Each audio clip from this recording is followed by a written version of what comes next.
Hello दोस्तों। आप सभी का स्वागत है ई स्कूल के यूट्यूब चैनल में। एंड आज के सेशन में हम लोग डिस्कस करेंगे नमपाई पाइथन लाइब्रेरी। सो नमपाई पाइथन हम लोग लास्ट के 3-4 सेशन से हम लोग स्टार्ट किए हैं, जिसमें कई सारी चीज़ों को ऑलरेडी हम डिस्कस कर चुके हैं कि किस तरीके से हम एरे क्रिएट कर सकते हैं, किस तरीके से एरे को हम लोग मॉडिफाई कर सकते हैं।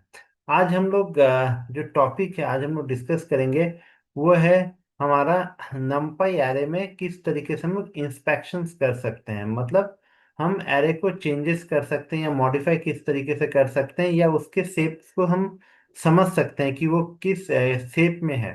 तो ये आज हम लोग डिस्कस करेंगे। तो एक बार मैं आपको बता दूं कि हम लोग अगर numpy एरे को चेक करना है तो उसके लिए हम लोग दो चीज़ों का इस्तेमाल कर सकते हैं। एक है इज इंस्टेंस और दूसरा है हमारा numpy.nd एरे क्लास। ओके, तो देखते हैं किस तरीके से nd एरे क्लास के थ्रू हम लोग जुपिटर नोटबुक में हम लोग देखेंगे किस तरीके से हम लोग जो इंस्पेक्शन है numpy एरे का, या numpy एरे में लाइक एरे किस तरीके से किया गया है, क्या शेप है, क्या साइज है, उसको हम लोग समझेंगे।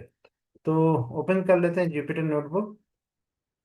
एंड जुपिटर नोटबुक अब हमारे सामने ओपन होके आ गया है। तो सबसे पहले क्योंकि हम लोग नमपाई पाइथन के एक लाइब्रेरी है तो उसको हमें इंपोर्ट करना पड़ेगा सबसे पहले। तो हम यहाँ पर क्या कर रहे थे करते हैं, यहाँ पर इंपोर्ट नमपाई लिखना पड़ेगा, नमपाई एज एनपी। अच्छा, हम लोग यहाँ पर एनपी क्यों लिखते हैं?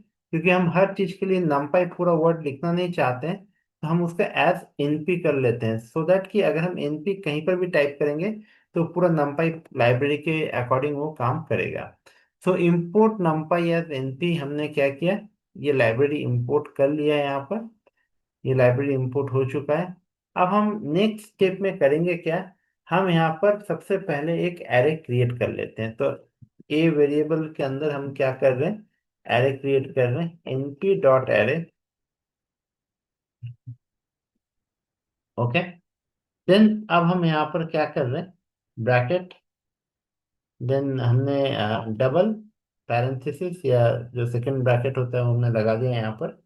नाउ 1, 2, 3 हमने यहाँ पर यूज किया। फिर हम यहाँ पर कॉमा दे रहे हैं एंड फिर से हम लोग यहाँ पर पैरेंथेसिस यूज कर रहे हैं एंड यहाँ पर हम लोग 4, 5, 6 यूज कर रहे हैं। ठीक है, सो ये एक हमने एरे क्रिएट कर लिया। तो अगर हम यहाँ पर इसको प्रिंट करते हैं, प्रिंट ए करेंगे, तो क्या होगा, तो ये हमारा एरे प्रिंट होके आ जाएगा 1, 2, 3, 4, 5, 6, मतलब 2 रोज एंड 3 कॉलम्स में आपको ये दिखा रहा है। बट अगर हम चाहते हैं कि इसका शेप क्या है, तो शेप देखने के लिए हम लोग क्या करेंगे, तो हम यहाँ पर फिर से प्रिंट कमांड यूज कर सकते हैं, प्रिंट ए डॉट शेप।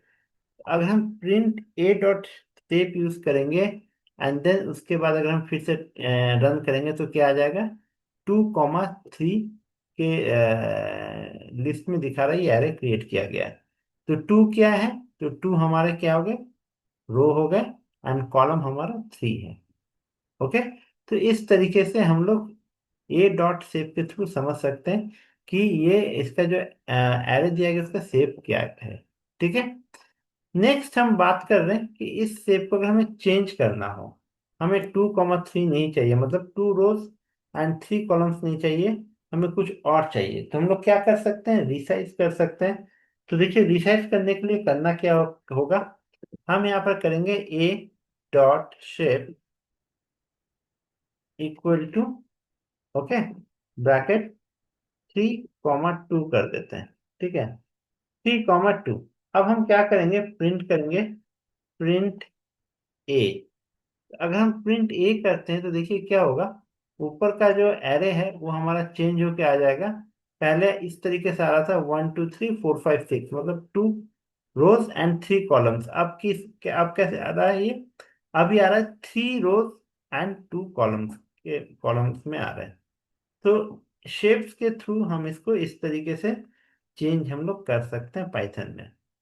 ओके, तो ये था आज का session. So thank you for watching this video.